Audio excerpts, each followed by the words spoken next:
people there. Then I feel the most intense emotions. Yeah. Versus when we're in rehearsals. Yeah. That's a complicated question. But your examples tell us, that the vastness of that experience of like, wow, there are sound waves that I'm producing that are moving bodies. I see this pattern of movement, and I am part of that. And as the poet Ross Gay says, these boundaries between self and other become very porous. Like, whoa, we are one organism. That's all vast, and I don't understand why. Gratitude is more, you're at the show and, somebody looks you in the eye and smiles and you feel like they're grateful for you. It has this more readily understood economy to it almost. And why, in writing about awe, there are some things that are intuitive, like, oh, nature makes us feel awe and people's moral beauty and kindness, your story on the train. But how in the world music, sound waves, hits our ear, produces a neurochemistry in the brain, and the next thing you know, you're crying, and feeling one, that's amazing to me. And I don't know if science will ever answer it. It's just the transcendent power of music, and you're lucky to share it. Do you have any insight into the positive impact that gratitude has on us based on any sort of studies that have been done? It's huge. And, Stephen, like when following and teaching the science of happiness literature for 25 years, at UC Berkeley, I started teaching a happiness course. I think it was Harvard and us for the first 25 years ago, and tracking like what are the things you can count on, And when I go out and teach happiness, it's very humbling. Like you asked me in some sense, a related question, to have a parent come up to me and say, my son is massively depressed and suicidal. What do I do? And obviously you go see a therapist and you consider medication, but the happiness literature can point to like, these are the 5 safest things to do: social connection, develop some way to use your body to calm down, breathing, yoga, sports, whatever, and gratitude is a winner. And I think awe is up there now too, but gratitude, practicing gratitude benefits the cardiovascular system. It helps people who have heart vulnerabilities, patients, they do better. It is very good for your place in social networks. Like, I join a group, I'm worried, I'm socially anxious, what do I do? Practice some gratitude, say thank you, and show a little appreciation of people. You will have stronger social ties. We did research showing it's good for romantic bonds.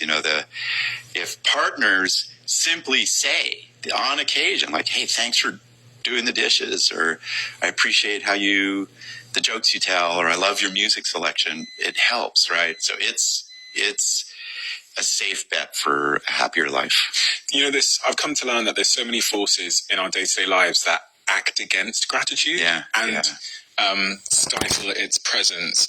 But in the context you've given there, whether it's in a social group or at work or in a relationship, or even with yourself, I've come to learn how important it is to not rely on gratitude just showing up, but to try and create a system for frequent gratitude. Yeah. Now, one of the things that's been a real unlock for me, my companies, over the last couple of years, is in every company that I run, we have a gratitude chat. Yeah. So it's just a channel. Yeah. And it's open. There's really no instruction. But it's funny that we created the channel first at Social Chain and then in my current companies. And when you just create the channel, what happens is gratitude pours in. Yeah. So today there'll be, I can guarantee at some point today, there'll be a message in there that says, thank you so much, Ross, for going and getting me that cup of coffee that I didn't ask for, but you knew that I needed, or whatever. Or thank you, Jack, for helping me lift that box upstairs. And it pours in, and it's such a simple thing to do, but it creates this insane, hard to understand amount of connectiveness and appreciation. Yeah. And I imagine for the individual on the receiving end of the gratitude, a sense of worthiness or respect. Come on, yeah. And it's such a small thing to do. It is. That I think every company should consider, which is having a system to move gratitude friction-free across your organization. Yeah. To bind it together. But in your relationship, the same thing. Yeah. You can rely on it being your partner helping you with the bags or helping you with your hacking or whatever.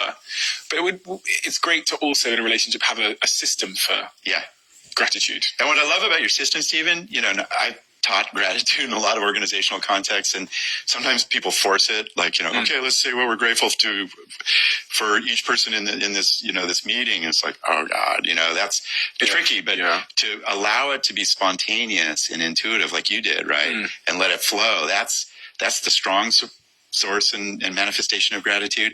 And it reminds us, in Western European thinking, probably largely Western European male thinking, has been so hostile to emotion. This is what I was saying when I said there's so many forces acting against it. Yeah, and it's just like, but why would you ever say thank you? It makes you weak, it makes you vulnerable and the like, etc. But there are a lot of great thinkers, from David Hume, Adam Smith, Charles Darwin, early, a lot of the East Asian, contemplative philosophies. Like, our best human tendencies come out of emotions, of gratitude, and express them. And I think that your example speaks to sort of a big shift culturally. And what do we do with these emotions at work? They're really vital to our sense of connectivity and community. Makes me think a lot about relationships. And I know this is something you've written about extensively, the role that a romantic relationship plays in health outcomes, et cetera, et cetera. But then I also was pondering this idea of monogamy broadly. Whether, so my kind of question is kind of twofold, is are we meant to be monogamous? And also, I'm thinking a lot about how the relationship dynamics and monogamy is changing, in some ways eroding. I was reading some stats around marriage and how people are getting married less and, having less kids and all these kinds of things. So what's your thoughts on all of that? Are we meant to be monogamous? You've done a lot of research on apes and talked a lot about them in your work. But are we meant to be monogamous? And if so, how does that relate to the fact that being in a relationship extends our life? What a terrific question. Well, anytime that you pose these questions, right, you have to remember, and I always approach things from an evolutionary framework, which is humans are many different kinds of individuals, right? There's massive individual variation. And when and there's cultural variation. So some cultures will be less monogamous, others more. I think that the safest answer we can offer, and it's dispiriting, and I teach it to my young students at Berkeley, is, I hate to tell you this, but you're in love right now, but odds are very good that that's not going to be the last relationship you're in. And so we tend to move from one semi-committed relationship to another. So serial monogamy is what many believe to be kind of our default orientation. There's variation around that. Some are more polyamorous. Others are really fiercely monogamous, given genetic makeup and cultural makeup. My belief is, and your generation is really bringing this to the fore, which is that the old model of single monogamous relationship for 60 years probably is not working. When you look at divorce rates, 50%, those people who stay together, half of those marriages are really pretty unhappy. So it's not working. You look at certain cultures. I was struck, Stephen, recently, the Scandinavians always do really well in happiness measures, right? And I was like, and I just Googled, what is the sort of living configuration, romantic relationship configuration in Sweden? Sweden has really high rates of people co-parenting, but not living with the parent, right? And that may be a model to be not living with the partner, sorry. And so I think that we have many kinds of love, one of them being a monogamous love. It puts a lot of pressure to, with this old kind of romantic, chivalrous, Victorian ideal of that's the only person. I don't think that works, right? And so we're moving towards more flexible arrangements where we express many kinds of love, and it comes with a lot of complexity. So when I teach love, I say there are all these kinds of love, right? Walt Whitman loved friendship, I mean, friendship love, and in a lot of the data, friends give you more happiness than any kind of relationship. right? Oh, I shouldn't say I agree. My girlfriend is somewhere upstairs. You're young, man. You get time. I understand. Yeah. I understand. So I think this model of like, singular, devoted, all consuming romantic love has misled us. And we need varieties of romantic love, which your generation is creating, which is exciting. And then we need to remember the other forms to have the rich life. And then you get at that, I got the right social configuration to give me those 10 years of life expectancy. I've always been going back and forward about marriage because I understand that some people say marriage is a system that allows for the rearing of kids. Yeah. It's a form of commitment which changes things in the relationship. But I've always wondered if there's another way. Yeah. That's more, which kind of, I don't know, it's a controversial topic. Is there another way? Like, I'm not even sure me and my partner would get married, but I'm sure we'd make some kind of commitment to each other. But, I'm not sure involving the law and church and all these things in the process is necessarily conducive with a productive outcome. I know. And not only that, but just think about I'm going to do everything from physical exercise to streaming movies to cooking food with one person, right? It's interesting, Stephen. There's this really striking literature. one of the raw facts of our evolution is our offspring are very vulnerable. They're the most vulnerable offspring of any mammal on the face of the earth. They take 7 to 8 to 20 years I even say 55 years to even be semi-functioning as an individual. But what that meant is love in our hominid evolution was distributed in communities, right? And there's this concept called alloparenting, which is we all kind of take care of young ones, even if they're not our own. We're all affectionately related to each other in that work.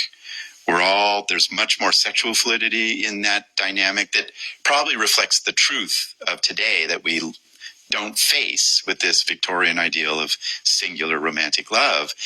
And maybe your generation is moving us toward that sort of more communal approach to love, and it's complicated, right? It involves different ideas about sexuality and different ideas of caregiving, but probably healthier. And I hope it happens. Why won't it work? And why doesn't it work? Because, when we think about polygamy or being polyamorous, I don't know the difference, got to be honest. Yeah. They sound similar. Polygamy, multiple wives, polyamorous, multiple people you love. Okay. Yeah. So when we think about those polys, it seems impossible in the modern world to execute a poly situation without jealousy and all the other bullshit. Yeah. And, I grew up raised around hippies. My parents were counterculture. I grew up in Laurel Canyon in the late 60s, very wild place. And I saw a lot of this as a young kid, and it was comical. It's like, you're fighting over the dishes, and I don't get to sleep with my wife tonight. That's, he gets, my roommate does. It's hard, and a lot of things get in the way. I think that, I forgive me, but, I think of the U.S. and how much of United States culture is designed around, the nuclear monogamous family of, single homes, suburbs, driving in a car, really structured around that. And maybe that's poor design. It doesn't seem to fit our evolutionary past of being in these, these collectives that are sharing in the raising of offspring and sharing in, to a certain extent, in romantic partnerships. So, are you married? Yes. You've been married for a long time? Yeah, they're 90. I think it's 33 years. Wow, geez. Yeah. Important context. Yeah. So, 'cause some people might, think that you were like anti-marriage or anything like that, but you're clearly, I can see from the ring on your finger. No, but I grew up around a mom who, she taught women's literature and feminism in the 70s. And, that early feminist critique of marriage is right. Early on, women did a lot of the work. It constrained them. It cost them in terms of job mobility. And so I've always questioned it. And then I think the evolutionary literature we talked about is like, wait a minute, maybe love is more distributed. It comes in many varieties. And that's how we get this love work done. So I'm glad you guys are questioning it. Seriously. Yeah. But good luck. Yeah, we're the good thing is we're really open to new things. As in, we're open to like building new systems for our relationship in the modern world based on how we feel. We're very good at being resistant to like social pressure to follow a conventional path. Yeah. So even with Valentine's Days and things like that, we have a conversation about like, does this make sense? Like, why would we do this? And Yeah. like, what's more important? Yeah. Which a lot of people don't. I've been in relationships before where you don't hit the perfect like social cue to show up or give flowers or whatever, and you get like an essay, and you're a bad guy for that day. But going back to one of the points you said, you were talking about how men in particular struggle to express those emotions. Yeah. And stereotypically, we're not as affectionate and kind as our female counterparts. One of the things that you talk about is the difference in social class. Yeah. Yeah. And how things change. Oh, man. Are we worst people the richer and more powerful we become? Because your research seems to show that. Yeah. I would say yes. And I'm sorry to say that.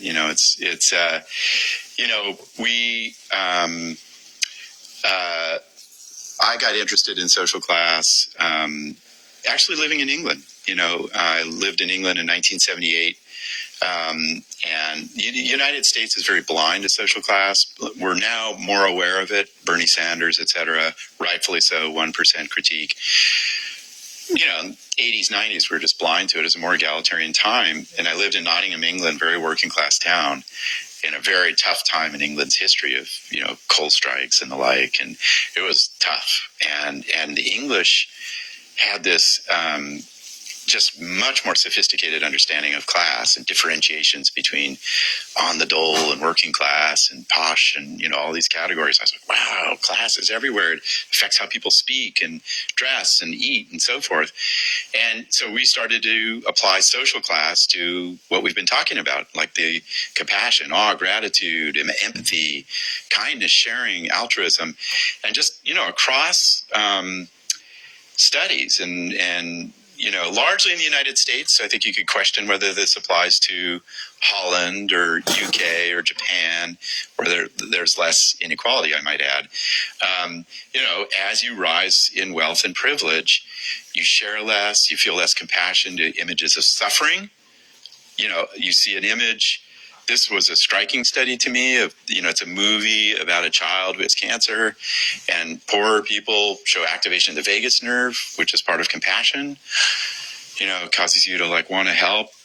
Well-to-do people, less activation. They feel less awe as you rise in the social class hierarchy in the United States, are more impolite. And so that was part of my Power Paradox book, was that story about the class. I hesitate. I worry about, am I a worse person? And I'd rather use your earlier language of what are the structural conditions that get in the way of this? And you think about, rising in wealth and privilege and class as you create a life that makes it harder to be kind. That people are assisting you with things, and you don't come into contact with suffering. You live in a neighborhood in the United States or probably UK where it's you don't see it. And so it doesn't train those tendencies. And frankly, Stephen, I think this is increasingly true in the UK, but in the United States, with 1 in 6 people impoverished, life expectancy is dropping, 600,000-700,000 unhoused people in the United States. Where I live, Berkeley, California, everywhere you go, you're bumping into somebody who doesn't have a home.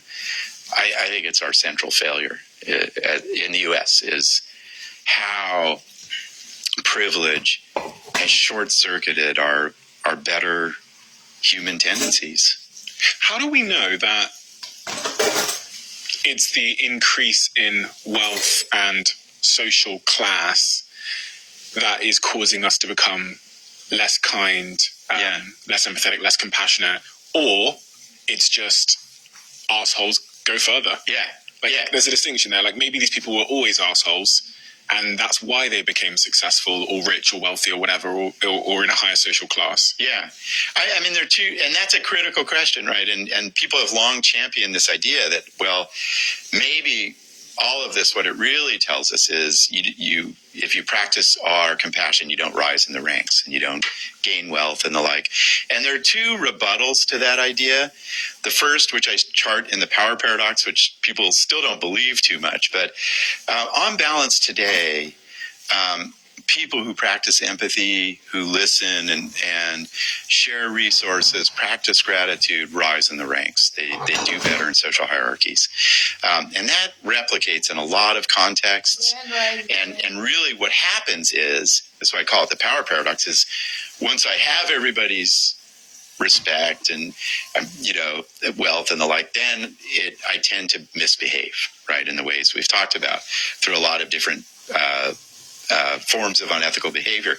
The other rebuttal is we've actually done experiments, right? And you can take a middle-class individual and you can get them into the mindset like, hey, you're actually have a lot of advantage vis-a-vis most of society through simple manipulations, right? Just think about how you compare to a lot of poor people. And they're like, oh, I'm doing really well.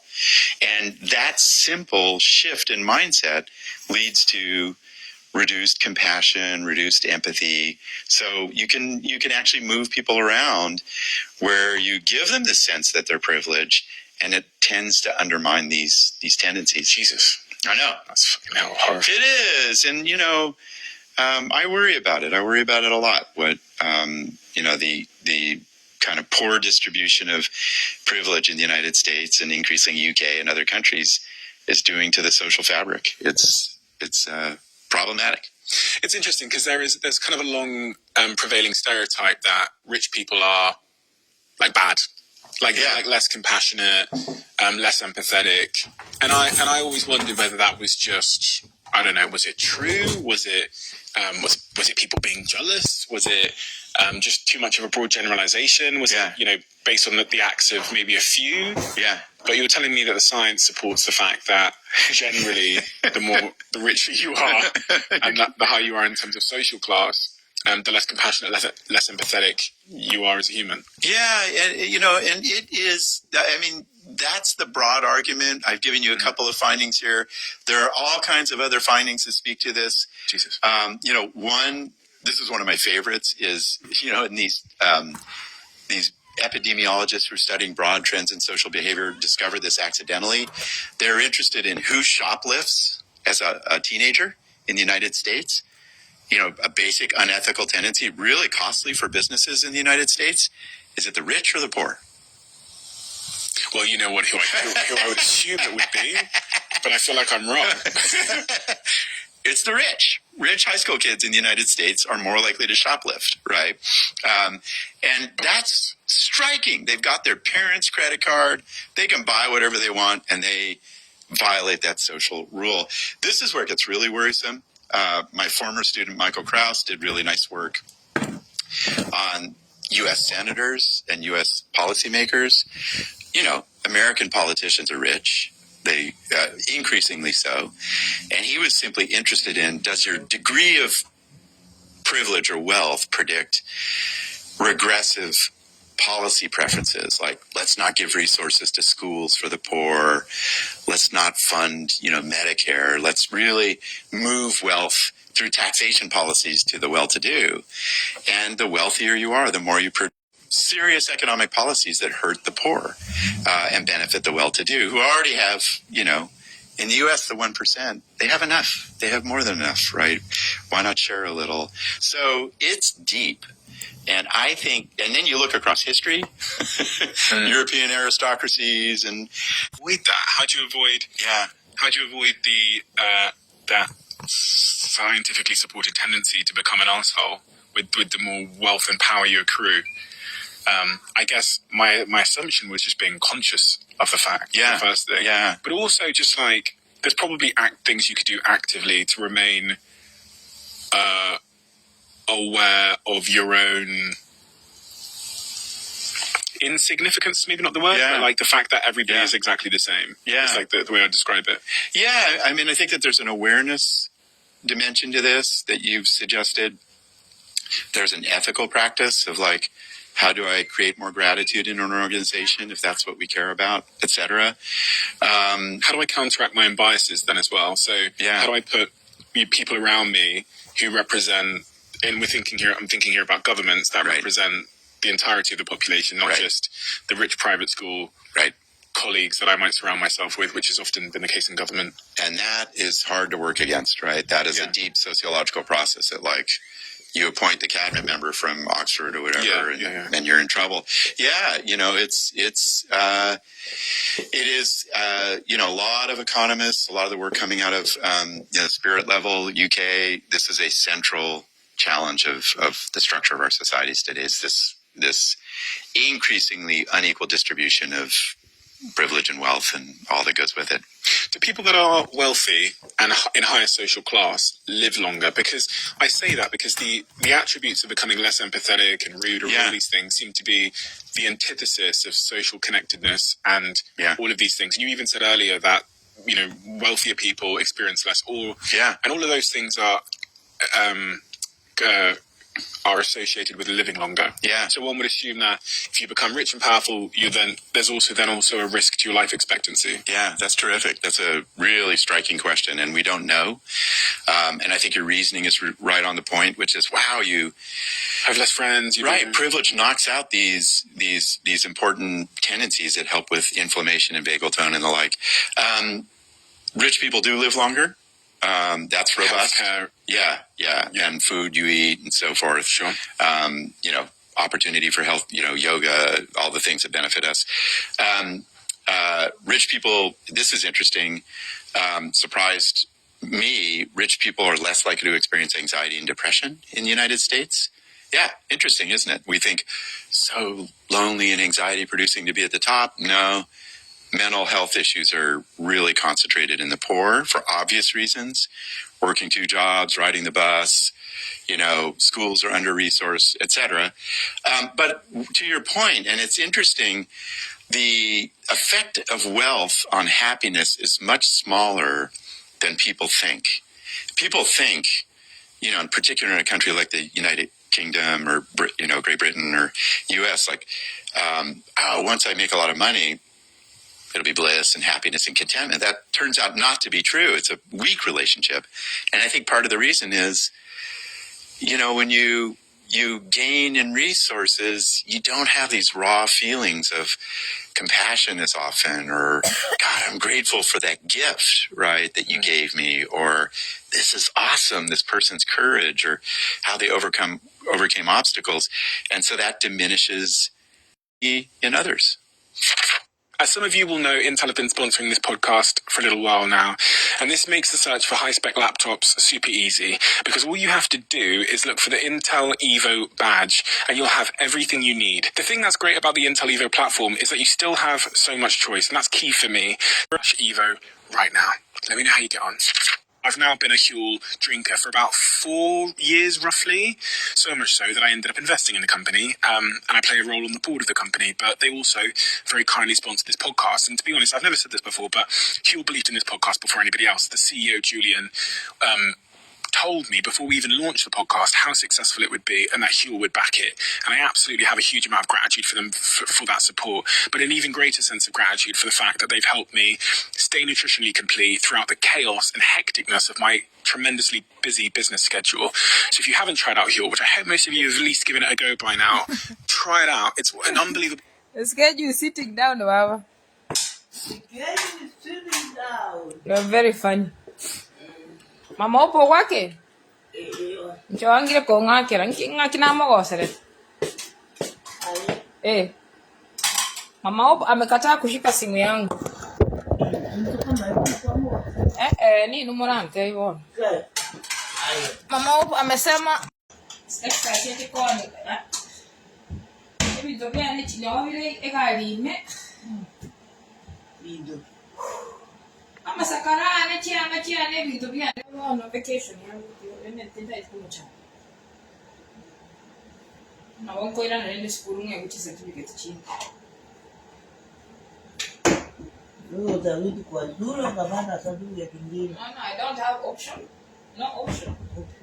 No option, baba. Kama ashiki simu, bwana kida. Is your baby. Is your baby. Is your baby. Is your baby. Yeah, is your baby. Is your baby, baba. Is your baby. I ain't go water listen. No musani o mama u. Ngate mama u neno taba tebi musani o gakiaga egaliero na bagotiga banyoni lakini bintu bya nenda abibeke saka. Mama u ko igwade na te. Ngende kai bago be. Yeah.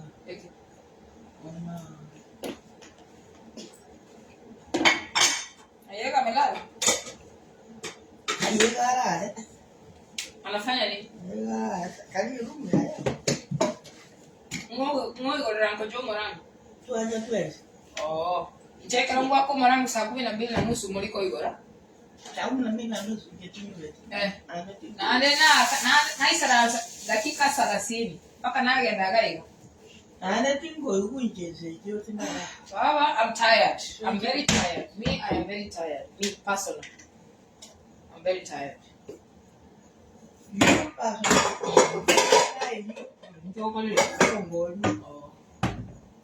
Personal, Baba, I am tired. Oh no, wrong na mo kon. You're my family, wala nga kimo kon nya igali mo angile kon konye bitu birusiwo. Baba nindo maiventaga. Oh no, I don't call uligali lakini no, is your baby or totally is your baby. Aina mo. Kamu kan jangan Ama ndasi rana. ada kira. Akan cerita apa? Oh.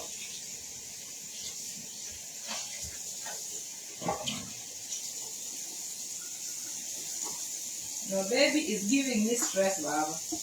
Baby. Yes, your baby. Your grandpita. Your bestie. I know the reason. Tatiana chisa na jeshi yako at school. Ayoli. I know really good school. Oh, and then you find us all. Kendo ayana. I go kwa uskedi. Tukaza zikeji. I go free. Hey. Free size. Free. Free size. It's okay, Baba. You are very free. You are very good. Me, I'm very stressed. You understand? Yeah. Niwono kali niko ukipata njia ya kunisaidia, please just help me because ni kama nashindwa. Computer. Ntaita kwa sa computer ndikie gasi, computer lende bandose. Mamopo katabu na babu nkono salia. Babu katabu minteti ni boko. Ana ko te live ko sibuan. Ngote ke match. Tani kwa shake. Yangana. Ngambil kidogo. Ndio mmoja timori. Naosha. Babu niambia nioshe usiku. Kuoka na ndavi nyolega. Kale nitongo batevi. Nenda na kale ni kama te. Mangana kaula tayari. Anchari wa torosi. We tired. Kuna bila. Murasete. No, tunajaribu. Hakuna mtu anataka kusaidia baba. It's problem. Hakuna. It's big problem. Lalo ngwake nande sokoro. Motavi sokoro mkonye na asinyiro. Today I talked to Sokoro. Aba tigara abuka.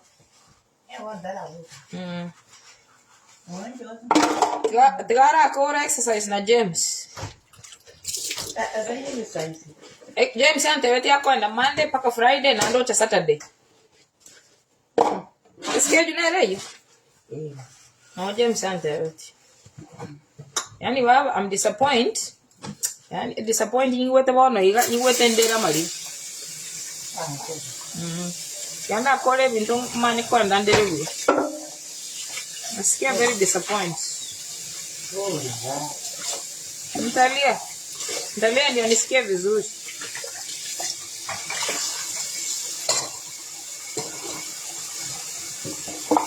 Ona umo konya na yega koruga. Ayega na ro toro seleti sapa ay breakfast. Nje no koragira work ne bintu.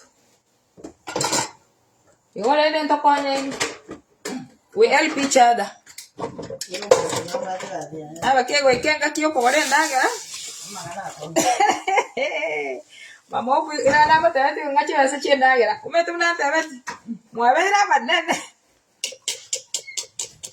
Babu era ga kira kiri. Kama te babu ainki ota sabele chibeso na chongo sacha. Obe.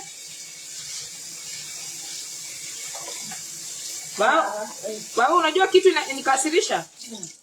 Tuelete mama momento airport. Atoko irana. Eduka yako rose computer no eren sawa. Ngata aba computer tinyo imoge tigo chi airport. Ngata unataka baridi ama moto? Baridi ni hapa. Nyemo na wewe.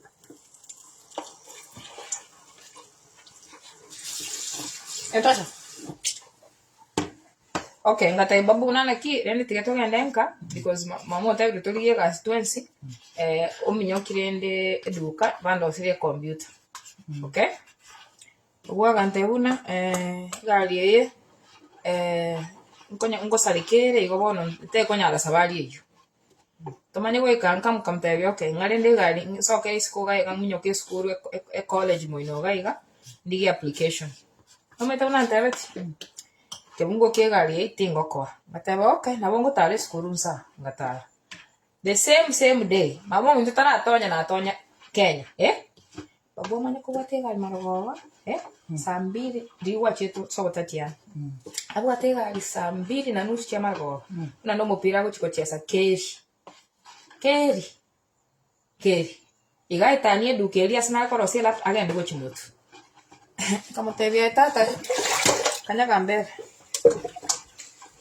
Alafu agacha kanyoro na chake gusangirie bintu birinsa alirende ngoni garage seriali nkorosi Tambi na nule chiago tuko timeti sangapi ale ntenche na chete bomo nginolinga tigo morangu wasi. Alafu unanko boka saa 12 ero gali ninje roche sikao ngateba okay igo noali ngako morangu paka saa 5:30 ya asubuhi toka saa 12 Wono onye gakorare tako ngeke bungo kia nyomba. Nyomba kwanza ke bungo ngeke ne code. Mbako nge code. Baba, umete chikesi mbwate, I'm just tired. I'm tired. Control chiro, control. Tuwaro sireneji control. Control chiro. Control, tiato weke chigia bo. Control imetusinya.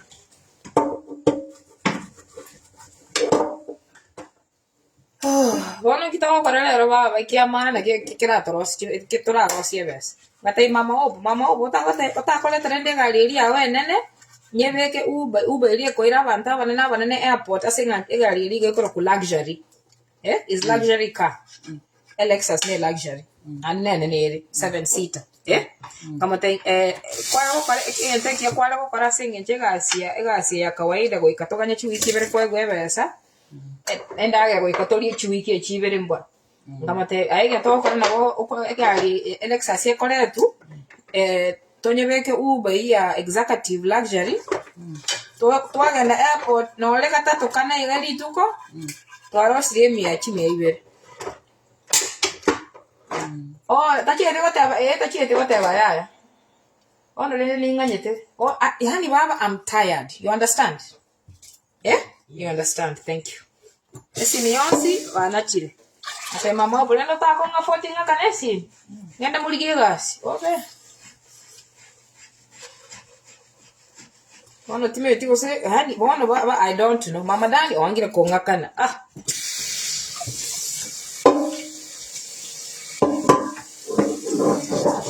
Garage inkorosi mwani ga na chika 40 rende twale desi ni garage sale garage ya mama ukungo ne gosivi hata evete mwakire bichalende ntarao ni byonspi ya mama na zile nilirokota huko siku kuonyesha nitakuonyesha iko kwa garage na ikuara watari umuntu naro kunganya nsali agatige ebintu ebingi isiko nkagenda nkabirigereri nkarusibirie pia aba bono nabwate gali okobibogoli nkoira no mambi in the morning anto baibire bike igo bitigarete matai babu achaka goseka. Sasa tuko kipindi cha kucheka. Kila mtu anacheka, mimi peke yangu ndio sicheki. Wale kesi anawa akioro chenda akonyeke. Ase ngenjo bono ninahitaji ujanja. Egibi. Umo wasoso nyumba. Ya, yemi tu ni bibi. Obe, okay, pole. Baba nahitaji ujanja. Sasa itakuwa vipi? Mjanja. Itakuwa vipi? Because hawa ni watu wako wanakataa kunisaidia. Akitoko baonji. Awana abantu bao, oyino mochukuru, oyino baby yao. Bono nayo orantevi, bonareli senior, bonareli junior o senior. Bonareli senior, please talk. Microphone, Mr. Speaker, sir. Miss Madam Priska Bonareli is going to address and solve the issue.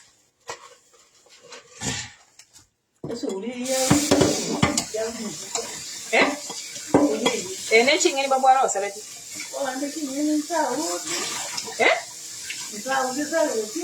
Iwa. Ewa eteyo. Ya, ucha umoyo. Moina, mkonya la. Wah. Mono lende, okay, kukosa ni sawa. Nje na bongo sababu ama avera. Lende mbaya wante mahali nimekosa, ni sababu ama avera. Bono tokire bono nkitokolinga kitoko konyeka.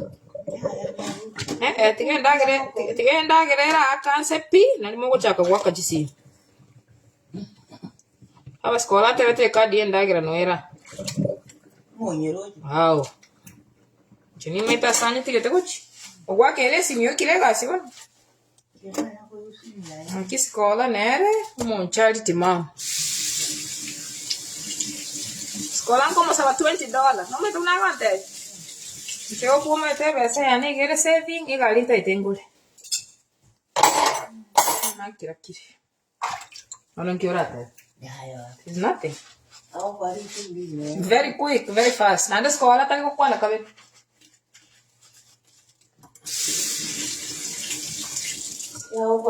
Limo uno mwanajeshi. Koli aganyora daram. Kambwata akangira paka Zebulon. Agasoga kila sokole saluti agateka goodbye. I have to go check my baby. They eat, sleep and they take bath. Babu akere babu nana ki babu chisa kwa rachile. Umwana wigo ikara alipa saa 2:30. Saa 2:45 na diskola ako arwete Zebulon. Alibabu wako ligeli una mbona ngana arojile message yao.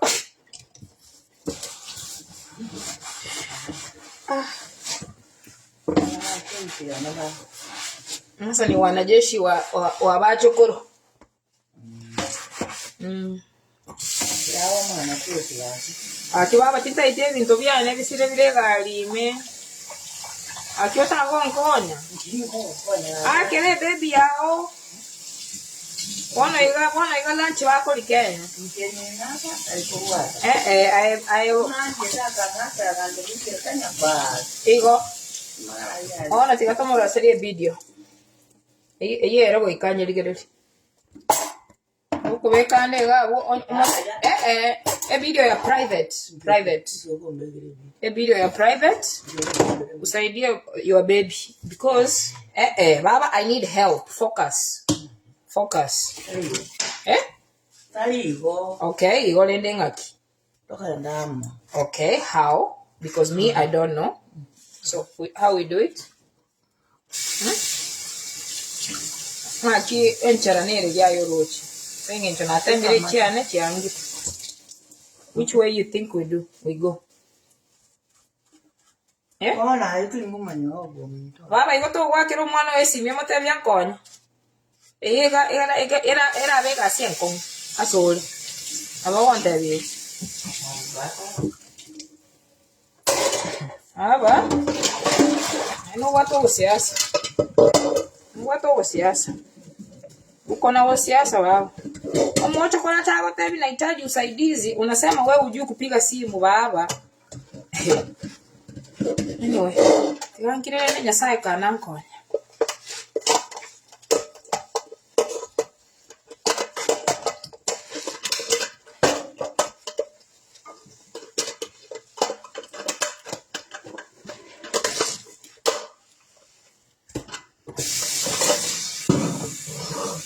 Ocha wali warule suguli.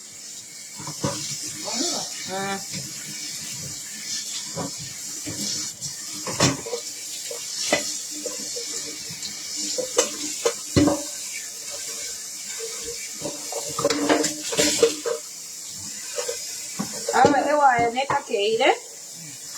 Ewa chiriye chira sabusi buliyo.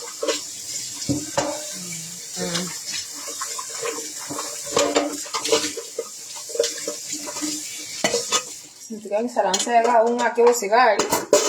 Mate bona biasinyira bona nkonye kuna murochi. Wanda nikionye familia ne yangira konkonya nkindako. There's nothing I can do. Yes. Na wao konya basiwati batawatie support America. Na wao Kwa hiyo kilo mtu. timada na vero muswati. Kuno tina goti.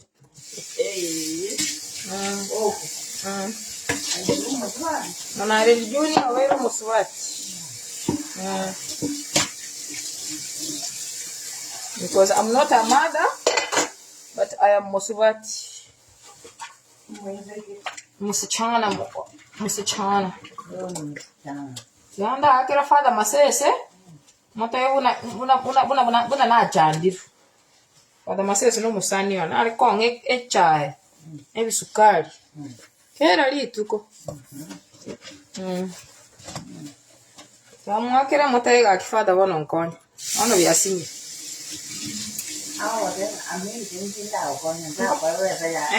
Mama huku numu sani wana wao kwa. Ninamshtaki mama huku kwa Father Masese. Si wewe umekataa kunisaidia? Mimi najisaidia mimi mwenyewe. Namshtaki sai, wacha nimalize. Nitaye mwana nyamwayo ulio mumura. Nyamwayo wero grandpa. Umeambiwa? Frank na watu mwana. Wow, napigia Frank moto ngange namba ya Father Masese koranchi. Kwa nina Father Masese ndolo se musaba enanko. Senye chobono. Yalikire bobe chi deadline ngo etachire. Wante basonchete. Bakanyete kinga kichira.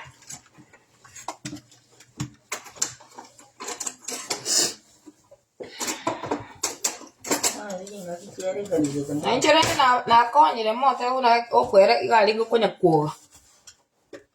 Si unaona nimesaidia wao. Thank you. Okay, sasa wacha nianze wakati ya simu. Now I need help. I need a lot of help, Baba. And you don't want to help. But it's okay, Father Masese will help, is my friend. Yes, Father Masese will help me.